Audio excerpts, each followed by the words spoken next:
familiar with these two players. I'm very familiar with FuManChu. He's an animal, Bobby. He's an animal, and has a very interesting play style. Can be a frustrating play style. He's very aggressive. He's overly aggressive, to his detriment, I would say. And we'll see how this all comes together. Spawning in the top right hand corner, we have the red Terran player. The red Terran in the top right. It is FuManChu. And spawning in the bottom left hand corner, we have his opponent. We have the blue Zerg player. Is in the chat. It is going to be Babylings as Tickles. Let's go. Okay. ZvT is here.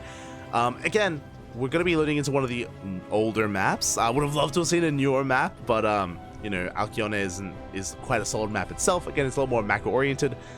Now that I think about it, this is the first time I'm casting Alcyone all day. I just realized. Throughout the entire day of StarCraft, we've been seeing Side Delta. We've been getting into even Dynasty, quite a bit of Dynasty as well. We didn't cast a single game on Alcyone. I'm glad to be back. It's refreshing. I appreciate it. I do appreciate it here. As SB is moving out across the map for a scout. Meanwhile, it's going to be a hatch gas pool standard opener here from Babyling. As we ease our way into this. When it comes to the features, oh, sorry, my apologies. My apologies. We did cast this map once. It was Dark versus Max Pax when Dark went for the goal base. True. Almost forgot. I mean, that was like a 4-minute game.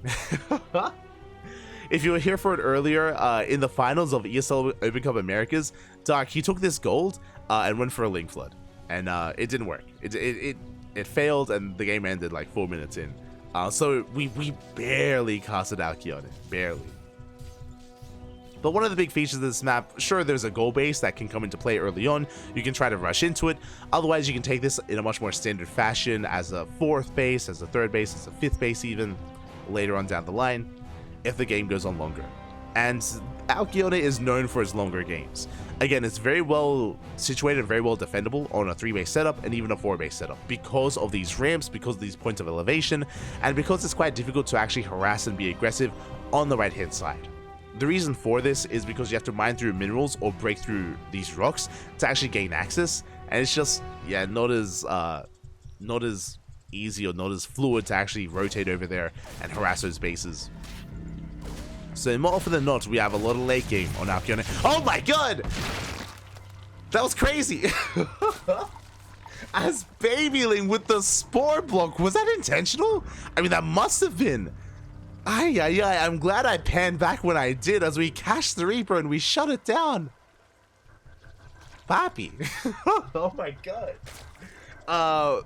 That's a pretty big pickoff. Reaper goes down, and we are moving out across the map. Behind this is going to be a 3rd CC before Starport. Lings, they do rock up, and there is not much at home to defend. There's nothing to defend. SCV gets zoned away. Bunker's going to be falling as well. FuManChu, quite a big blow here, has nothing to defend. Is denied mining here at the natural base. A very strong start here for Babyling. Very strong start for the Zerg, as the bunker is being rebuilt, and we can finally resaturate and start to saturate that natural base. Overlord dips in. Overlord confirms it's a 3rd CC before Starport. We have confirmation of the economic follow-up.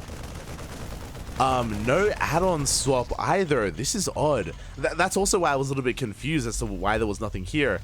But yeah, we're getting into a Marines initially to fill up that bunker. Delayed Helium production, going into a tech lab. Wait, what? So it's going to be 3cc into Starport. Tech lab is on the way for the factory. Is this for an add-on swap? Or is this for fast tanks? Well, I need to see. Okay. We are going for an add-on swap. Not for the Starport though. Okay, as the factory is thrown away. I'm not so fond of this. So basically what's happening here for FuManChu is that he has almost no map control. He lost his Reaper, and he only has 2 Hellions. Very unorthodox. Because of that, he can't really threaten Mineral Lines, he can't really threaten the Creep either. He doesn't really have a presence. He has his Onaga, that is all he has. Back at home, Babyling is happily joining up. We have a scan here into the main base, getting eyes on the lair timing. It is a slightly earlier lair here. Interesting, as we're going for a 4-minute 30 layer timing. We're going for a single Evo chamber as well. We are setting up here on 3 bases. In a very interesting fashion, a little bit more unorthodox, but again, I'm excited to see where this goes. Meanwhile, FuManChu is getting into faster stim, and he's getting into earlier tank production as well. Okay. So we're rushing into tanks, getting into bio. Medevac first? Interesting. Okay, so because we left the reactor on the racks, we actually do have enough Marines for a drop. We could even push out with the first tank. Okay, so this is very offbeat, and yeah, we're pushing out with the first tank as well. We are moving out. First medevac has arrived. We do have enough to sustain it. Stim is almost done. It looks like we're leaving the tank back at home, but we should be active with this. I mean, we can be. Again, I'm trying to piece together what FuManChu is up to. Meanwhile, back at home, we're just happily joining. We're going for our Babyling nest, going for Babyling speed. Babyling's opener was a little bit disjointed here, but we're getting it all together. The reason why I say that, typically if we're going for a fast lair, we don't go for fast Evo chambers. As we can see here, we don't have the resources for upgrades. And likewise, we are a little bit lopsided with the second Evo chamber. So it looks like maybe we were just more concerned with SimCity, just so we can wall off with queens and make sure that there was no Hellion dive. We have full vision, so we know that there was no threat of a Hellion dive. But we just made sure that we were a little bit safer and sounder here, as we are droning. Meanwhile, FuManChu, I believe he's... Okay, yeah, now he's moving out with the medevac drop. Now, this drop is delayed. This is a late medevac drop. It's a really unorthodox one as well because it's only a single medevac. I'm not in love with this. This build here from FuManChu has been very, very strange. And it leads into this singular marine drop, like singular marine drop with stim. Sure, we have stim, but it's only one drop of marines, and we shouldn't be able to pressure too much. As we do drop into the main. And we do get a queen. So queen goes down, and no transfuser. 2 queens go down as well. So the drop is getting some value here. We get 3 queens. Really good damage. Really good damage dealt here by FuManChu as we drop in towards that 4th. Again, a very offbeat drop as we even get some drones. Oh my god. How many workers? 10 workers in total going down. That is more than what should have happened here. So suddenly, the inefficient build of FuManChu, it's worth it. It's suddenly worth it here. This drop has popped off, has done a lot of damage. With that, FuManChu is keeping himself up. Behind this, getting into the rest of his Raxes, working towards concussive shell, working towards upgrades. 1-1. His second eBay is delayed, so his upgrades are going to be lopsided here. Meanwhile, Babyling getting into 1-1 herself. We'll have an upgrade lead. Yeah, these eBays are a little bit late. The second eBay is late, definitely. But what I can say, though, is the creep. The creep has been looking solid. Another big reason why the creep hasn't really been deterred is because we spoke about it, lack of Hellions, right? Without many Hellions, there was very little map presence, so the creep has been getting out of hand. Likewise, we built up towards a singular medevac drop of Marines, which also went for the main base, so the creep has been left uncontested. We're finally clearing up some creep here in the center, but the creep has been freely spreading here towards the north. Shut down the drop. We can get back into spreading that creep. We can reestablish ourselves. We're on 4 bases, soon to be 5. We've drawn up to 80, an ideal worker count.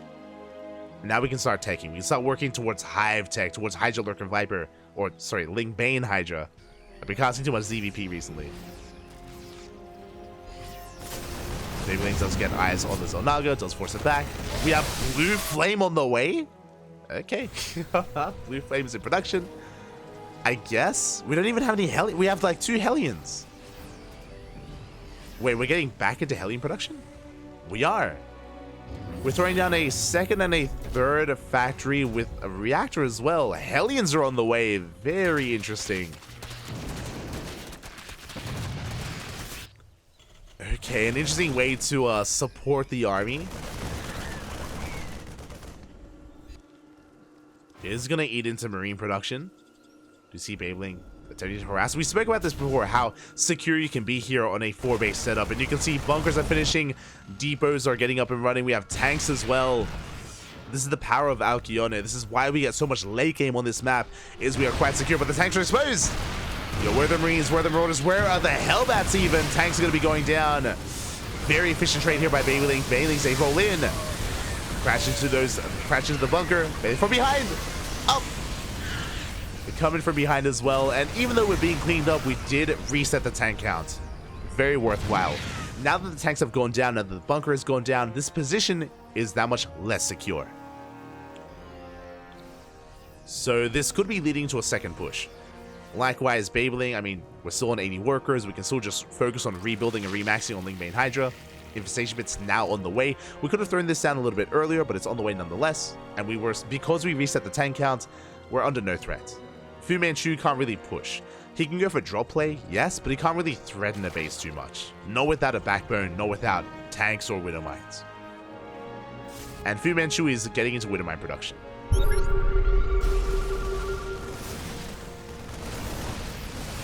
Meanwhile, it's pushing towards the north, clearing up some creep. Babyling coming in from behind, getting a good surround here. The creep's still active. Again, thanks to it, we were able to have plenty of vision. Still have some active tumors. Baylings are morphing in. And what do we have to defend? Remember, because of those dead tanks, we barely have anything. We have 3 Widow Mines, and now we have 2 tanks rocking up. They need to siege up. They need to get ready. And we're caught unsieged.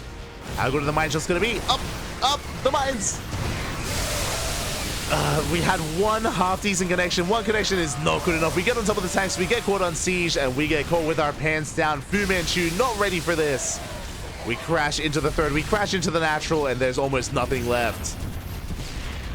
Again, FuManChu, he was so close to achieving his goal here of walling up and turtling up on 4 bases. He was so close. It was so important here that we caught the tanks. And with that, that position was so much more vulnerable. And we do break in. We're going for the final mining base. 1 planetary left. We get the repair, but alas, it's not good enough. It's gonna go down. And Babyling will clean this up. At the same time, FuManChu trying to rush into the gold, but that's just not gonna happen. That's too ambitious. Too little, too late. And now we're down to 1 base remaining. We have an orbital. We're going to be trying to land it here at the 3rd base location. We have tanks on the way as well. Oh, we catch the orbital. No, the CC. Oof, it does go down. And from here, there's no rush. I mean, we can just commit anyway. We don't have any Baylings, but there we go. Baylings are rolling in from behind. We get on top of the tanks. Not the most efficient trade, but we don't need to be efficient. Not anymore. We shut down the tanks once again. There's just not enough Terran. GG gets called, and Babyling will take the game. Will shut down FuManChu. Huh. GG. GG. Thanks for casting. I just wanted to show you the Reaper. It was a good Reaper. that was the highlight of the game, to be honest. That was game then and there. GG, papi. GG. Oh my god. It was amazing. It was amazing. A solid start to the game, and again, it was a really odd build out of FuManChu that he was kind of like Frankensteining together there. Obviously, the biggest downside to the playstyle there, or to the build of FuManChu, was the lack of map presence, the lack of map control. Because of that, really good job there of taking advantage of that, spreading so much creep, taking control of the map, taking bases. And outside of the first Marine drop, which did do a lot of damage, outside of that, there was really nothing threatening Babyling there.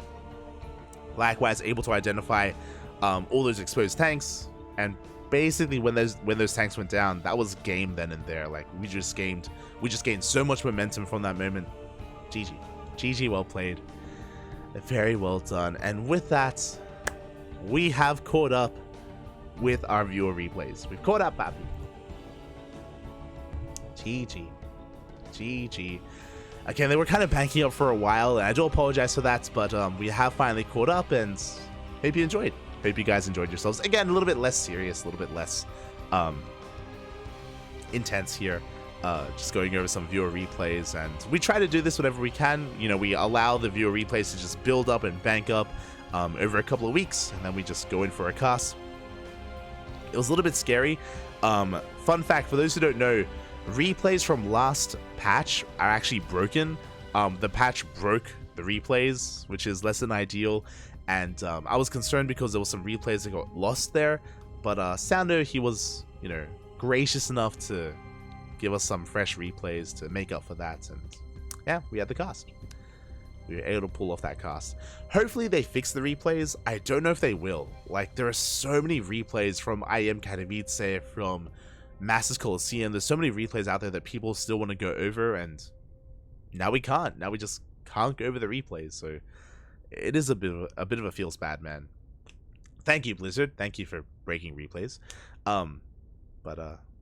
Yeah, we got through it in the end. We got through it. I love the viewer replays. It's a lot of fun. It's a lot of fun. It's more chill. It is more chill. With that, we are done here for the night. Thank you so much for watching. Thank you so much for the support. We do appreciate it. We're going to be giving another streamer a raid. We'll figure out who. Let's quickly check here. Who's live right now? I know Mr. Sadsack is live.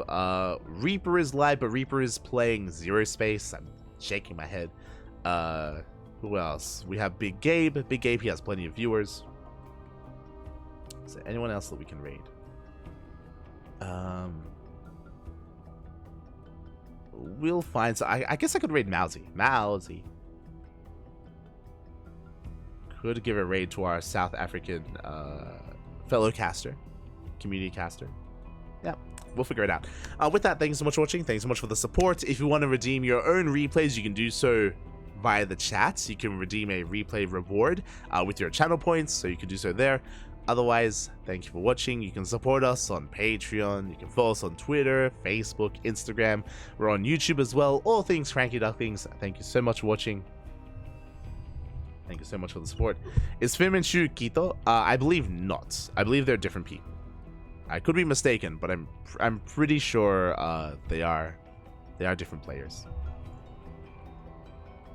But regardless, thank you so much, and we'll see you guys next time. We'll see you guys tomorrow, actually, for some more WTL. Let me just quickly double check. World Team League is, yeah, tomorrow in 23 hours. In 23 hours time, we got you covered with some World Team League action. Otherwise, thank you for watching. We'll see you then. Ciao, papi, ciao. See you then. See you then.